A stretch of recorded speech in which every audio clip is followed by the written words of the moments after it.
Hola a todos. Gracias por continuar aprendiendo con nosotros. Damos continuidad al proceso de periodización de las cargas de entrenamiento.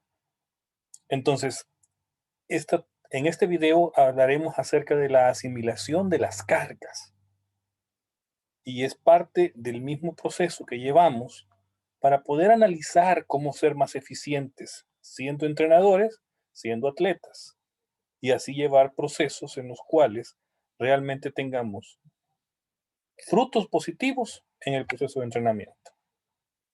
Entonces, hay que entender que definitivamente el músculo no levanta si la mente no aguanta. Y hay que entender que todo empieza aquí, en la cabeza. Un atleta bien enfocado, un atleta bien entrenado, tendrá la capacidad de poder hacer lo que fisiológicamente está capacitado para hacer en cualquier deporte. Pero si la mente no funciona, no va a funcionar tampoco el músculo. Entonces, hablemos un poquito para entender ciertos conceptos y ciertas situaciones que tenemos que tenerlas claras al momento de planificar. Uno, el entrenamiento deportivo tiene dos ramificaciones que las tienen que tomar en cuenta. Indicadores biológicos e indicadores de carga física. Entendamos, y me voy a ir por la izquierda, que la carga física tiene un contenido que está basado en volumen, intensidad y calidad de carga. Esto es la estructura en general del proceso de entrenamiento que llevamos, no importando en qué periodo o estadio me encuentre del plan. El contenido de la carga de entrenamiento o de la carga física tiene una relación directa con la respuesta biológica funcional que el cuerpo va a emitir. Es decir, que el estímulo le llega al cuerpo y éste se va a adaptar. Entre más estímulos, más adaptación. Entre menos estímulos, menos adaptación. Lo hemos visto en los principios del entrenamiento.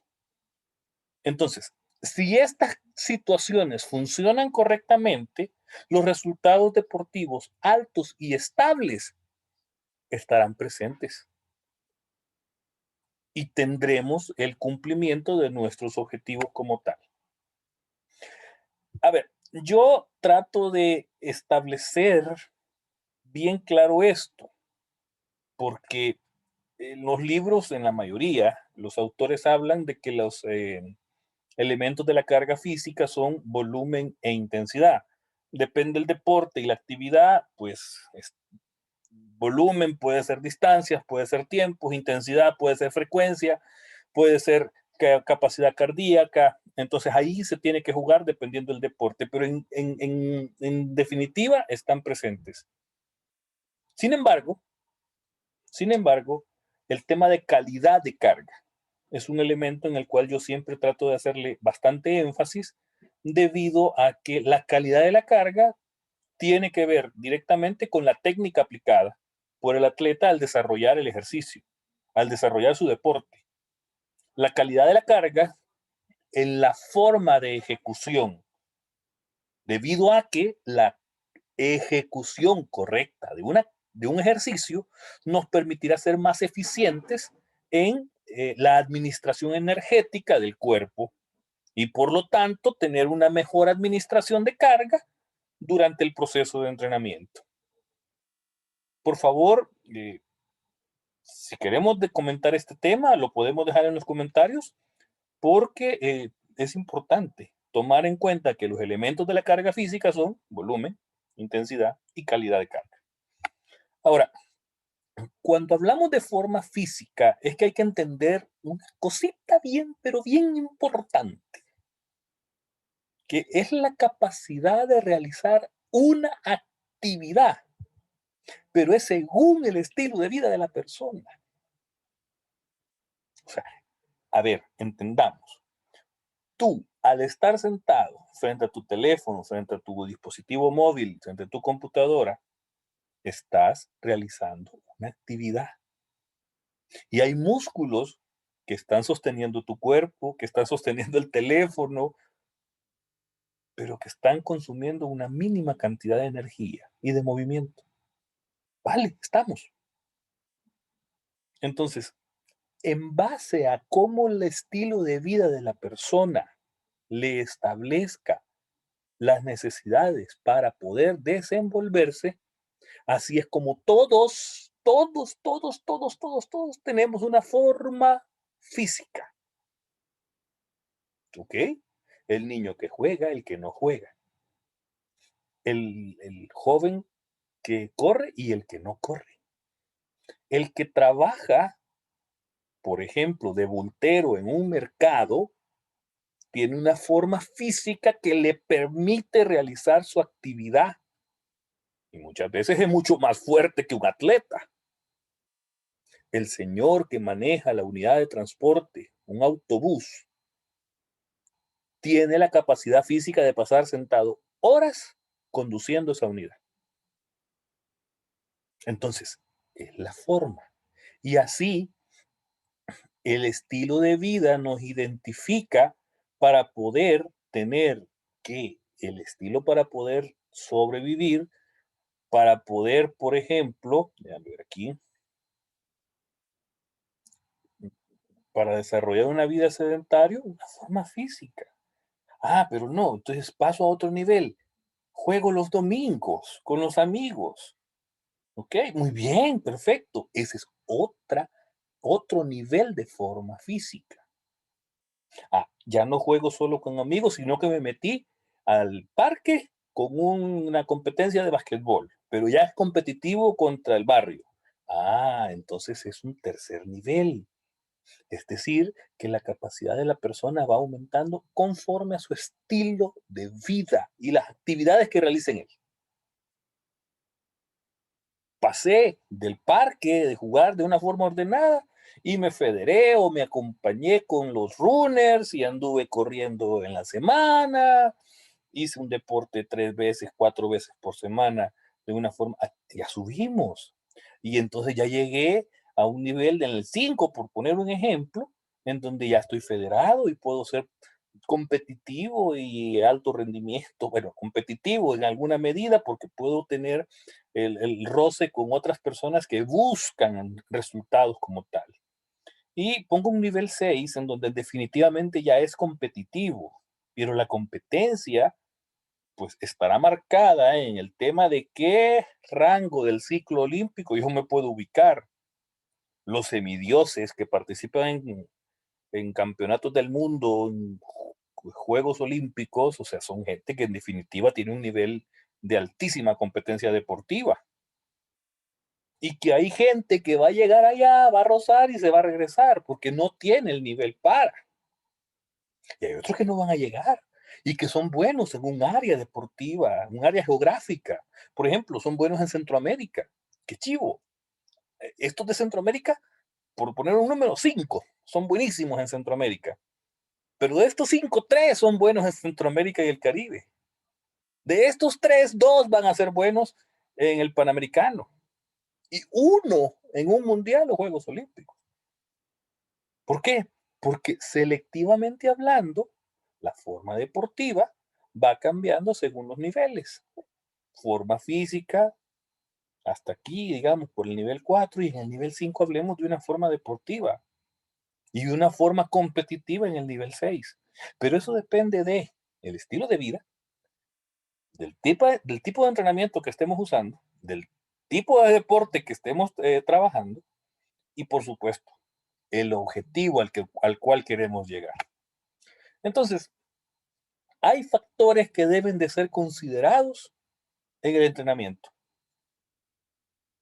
Y es que hay que entender que el entrenamiento es un proceso, que no puedo tener resultados inmediatos. Y si los tengo, no debería. Fue un factor de suerte, de habilidades, etcétera. Hay que mantenerlo. Entonces, en el entrenamiento, el proceso es importante. La enseñanza de técnicas correctas.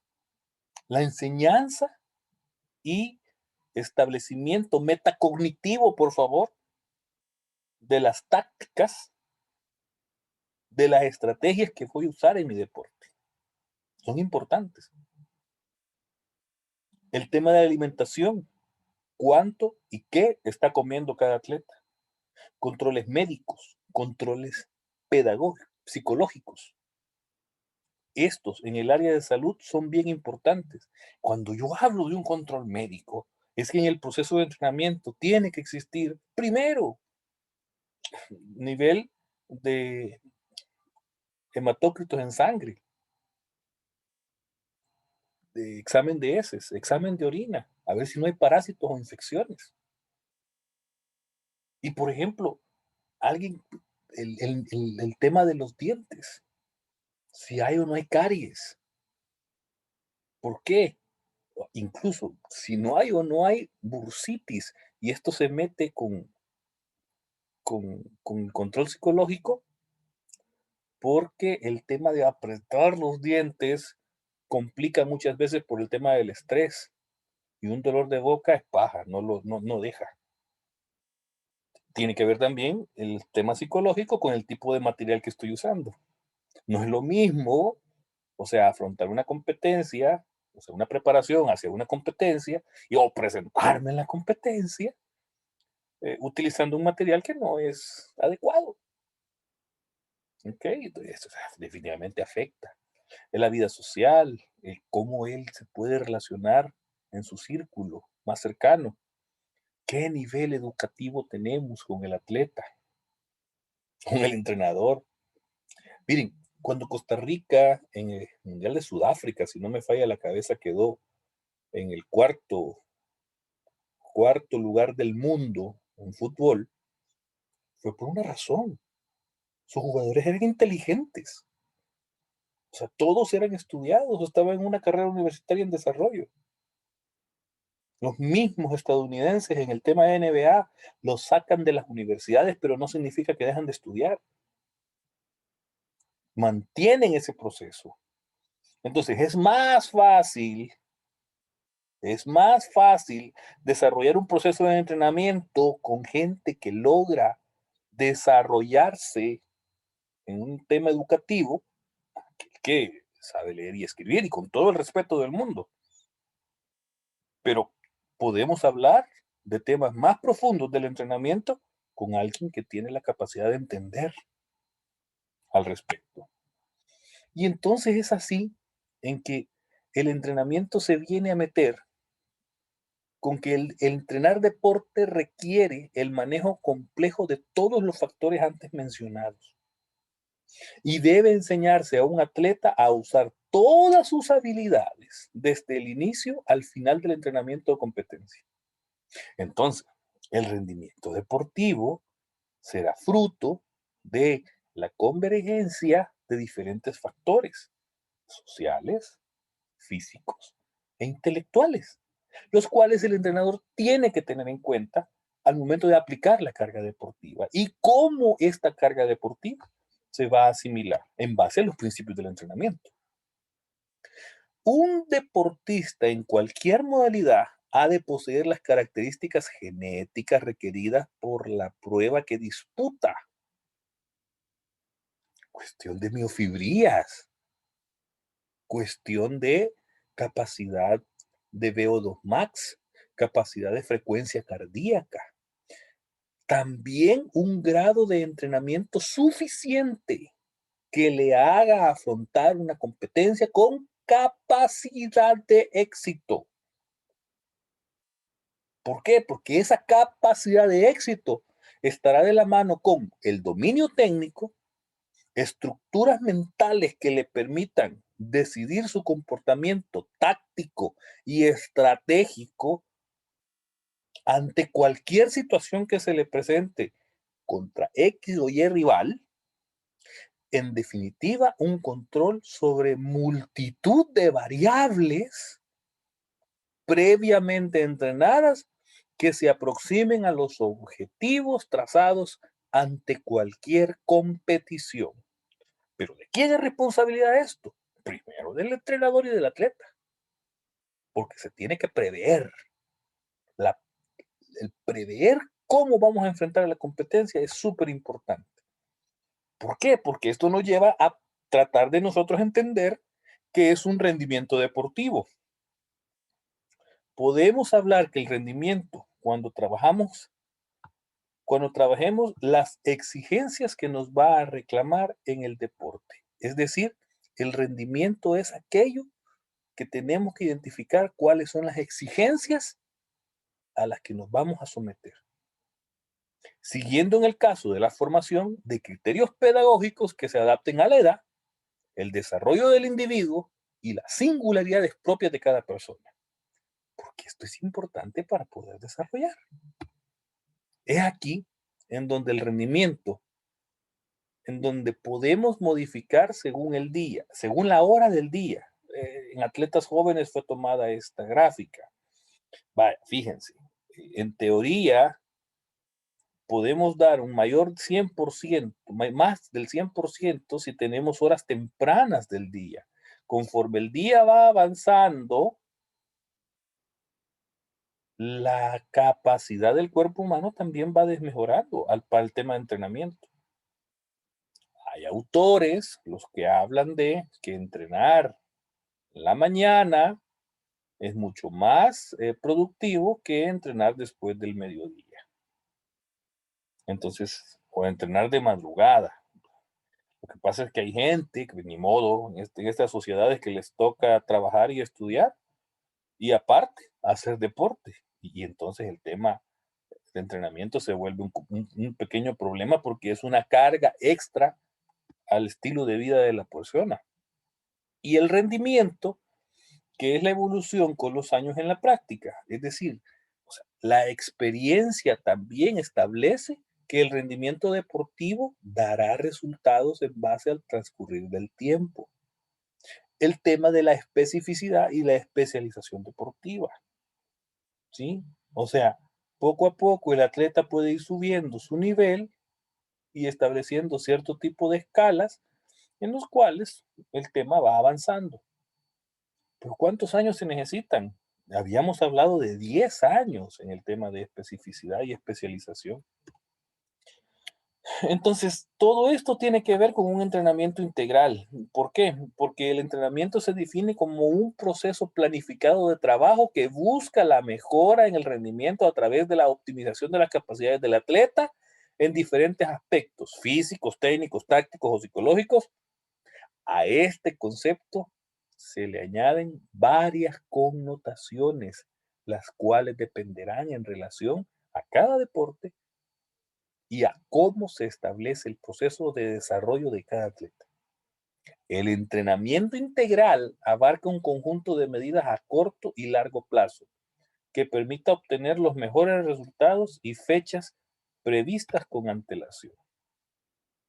Este se fundamenta en dos conceptos de trabajo: conceptos didácticos que intervienen en el desarrollo y la enseñanza del aprendizaje, de los aspectos físicos, técnicos, tácticos y psicológicos, y también la implementación de objetos durante el proceso de formación y alto rendimiento deportivo. Conste, se hace énfasis en el desarrollo y enseñanza del aprendizaje de todo. Es decir, garantizar que mi atleta sea capaz de conocer su deporte y con el respeto que se merecen, recordemos que nunca dejamos de aprender. O sea que incluso los grandes atletas de nivel mundial están aprendiendo todos los días.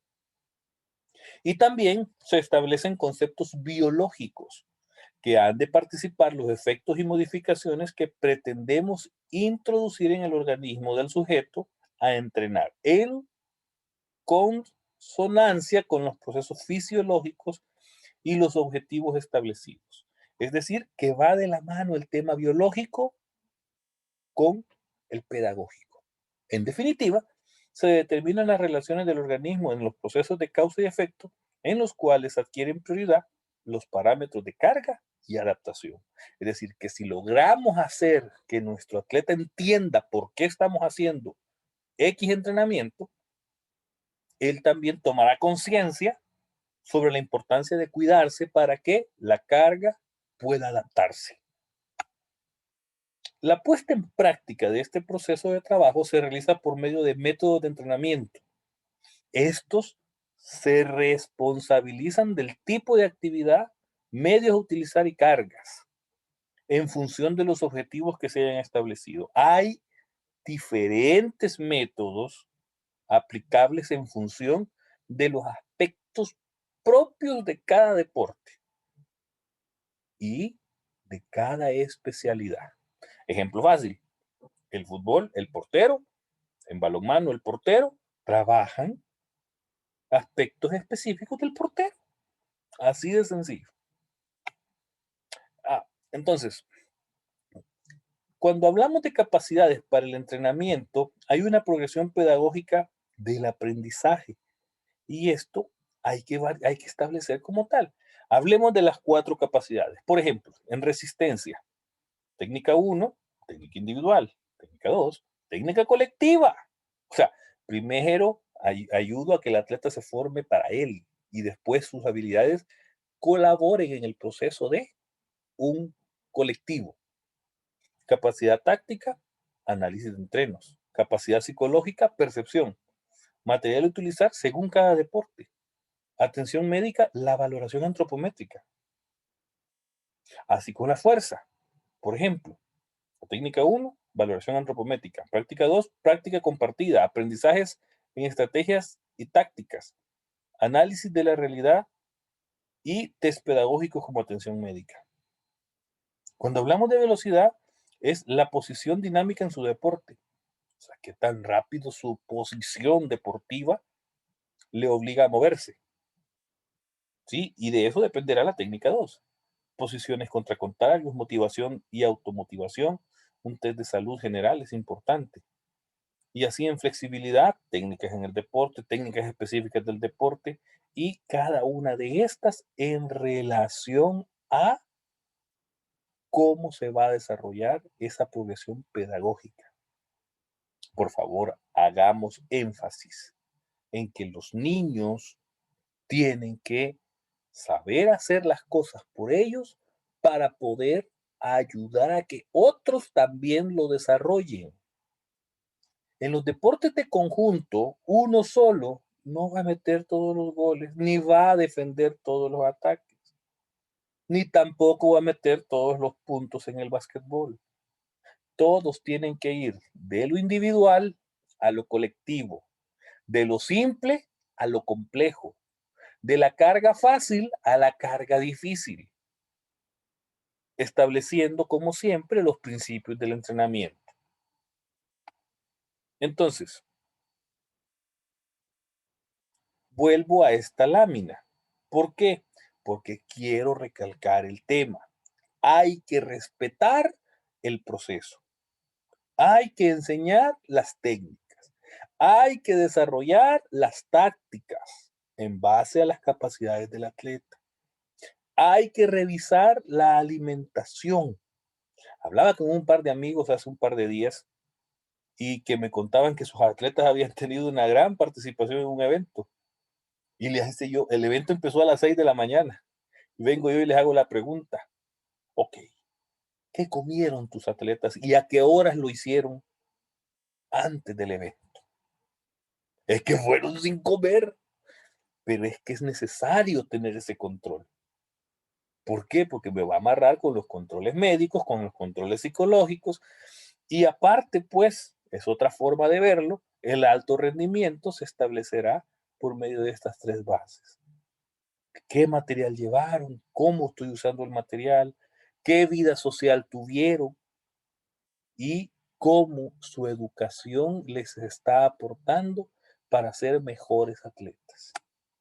Entonces, hay factores, como lo vengo señalando desde hace poquito, que nos van a llevar al éxito, pero el entrenador tiene 3 pilares fundamentales en esta pirámide. Su planificación, el control de las actividades de su atleta y la enseñanza. Es que no se puede de otra forma. Esta base me lleva al éxito. Y este éxito va a subir si estas bases son más fuertes. Todo es necesario. Entonces, la intensidad, el volumen, la calidad, y ahora agrego el control. Cómo se está desarrollando la carga, cómo la homeostasis se rompe, se estabiliza y se desarrolla.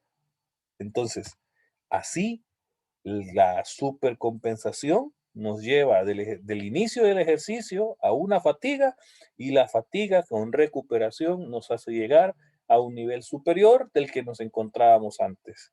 Si esto es adecuado, los atletas van mejorando, ¿sí? Pero este anterior, con este anterior y este anterior, nos hacen un conjunto de actividades las cuales nos llevan a esto, a la mejora del rendimiento deportivo. La amiga fatiga es importante, porque el que no se fatiga haciendo ejercicio, no llegamos a los desarrollos como tal. Entonces, hay que tener mucho cuidado qué tipo de fatiga vamos a tener o vamos a encontrar con nuestros atletas. Porque hay causas normales, ejercicio físico. Pero si la fatiga me está complicando más y cada vez más, posiblemente el proceso de progresión ha sido demasiado rápido y lo tengo sobrecargado. Pero bueno, hablemos que cuando encuentro indicadores como alteraciones en el pH, el sudor y en la orina, cuidado, porque posiblemente estoy sobrecargado. Cuando tengo alteraciones en la temperatura del cuerpo, cuidado, posiblemente estoy sobrecargado. Cuando en la orina encuentro acumulación de productos metabólicos en exceso, cuidado, no se está recuperando bien. La pérdida de la homeostasis y los iones de calcio, o sea, estamos perdiendo homeostasis mucho más constante y nos lleva a una fatiga crónica. Cuando tenemos estrés oxidativo, es decir, que antes de un entreno o competencia nos ponemos tensos porque no queremos entrenar. Ese estrés oxidativo lleva al músculo a bloquearse. ¿Y cómo se bloquea el músculo? Vamos a estar relacionados con la lesión muscular.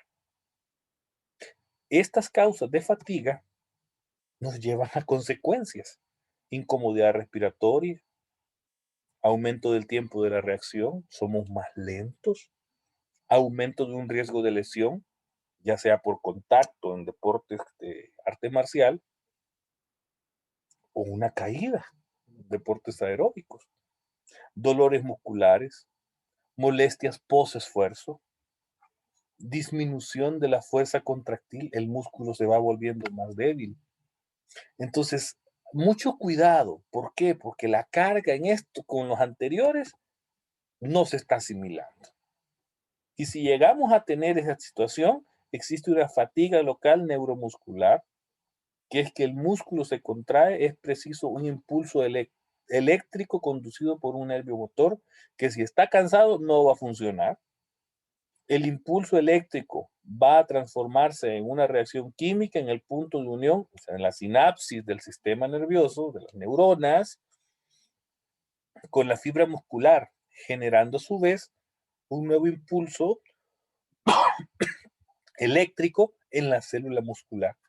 Pero si esa conexión neuronal al músculo no funciona porque el músculo está cansado, es paja, no va a funcionar nunca. Esta conexión de la contracción muscular procede, por tanto, del aumento de la permeabilidad de la membrana neuronal ante la llegada de un impulso eléctrico a la unión neuromuscular, que provoca la salida de un medidor químico que, al unirse a la membrana posináptica, desencadena el potencial eléctrico.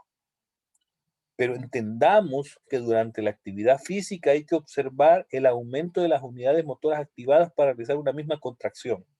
Si estas no están en línea, hay un calambre, hay una disminución de fuerza, aumento de la frecuencia cardíaca, presencia del ácido láctico y simplemente se nos va a caer el rendimiento del atleta. La fatiga nos lleva la presencia del ácido láctico y muchos piensan que es un problema, más yo yo lo pienso que es un medio de protección para el músculo. ¿Por qué? Porque cuando el cuerpo ya no aguanta, el ácido láctico lo que hace es bloquearlo para evitar una lesión. Si esto llega a aparecer, es porque estamos arriba del 80% de la frecuencia cardíaca máxima, arriba del umbral y no logramos recuperarnos. Y entonces aquí aparece el ATP y la fosfocreatina y que el glucógeno ya no es suficiente. Y estamos produciendo energía sin oxígeno, lo cual en definitiva vamos a aguantar 3 a 5 minutos máximo antes de que se caigan todos los niveles de rendimiento. Si yo logro bajar eso, estaré mejor. Así que ojo, ¿por qué? La fatiga es importante para el desarrollo de la carga, pero, si encuentro estos síntomas, tengo que poner atención al proceso, al principio de progresión, al principio de sobrecarga y llamar a una reflexión hacia el principio de la reducción de cargas o la reversión de cargas. Por ejemplo, si yo tengo procesos sensoriales como irregularidades en la visión, tengo un problema porque mi atleta no va a enfocar. Zumbido en los oídos, se me va a marear. Sofocos, ya no aguanta. Mareos, decaimiento, apatía frente a los estímulos externos y dolor muscular. Es paja, señores. Tenemos un atleta que sensorialmente ya no funciona. Hay que evaluar qué está pasando. Y la disminución del rendimiento en aspectos fisiológicos va a ser resultado de fatiga y la poca asimilación de carga, pérdida de fuerza, elevación del umbral de estimulación o una descoordinación, desviaciones electrolíticas, incremento del ácido láctico, disminución del glucógeno, modificación del equilibrio endocrino. O sea, todo se va complicando. La modificación de la actividad de corrientes cerebrales, la conexión neuromotora, neuromuscular y la disminución de la capacidad perceptiva. Es decir, es un problema que se viene desarrollando. De esto hay mucho que hablar. En mis próximos videos estaré tocando más temas al respecto, porque cuando hablamos de carga de entrenamiento, hay muchos factores que involucran en su asimilación y desarrollo. Les agradezco mucho y sigamos aprendiendo.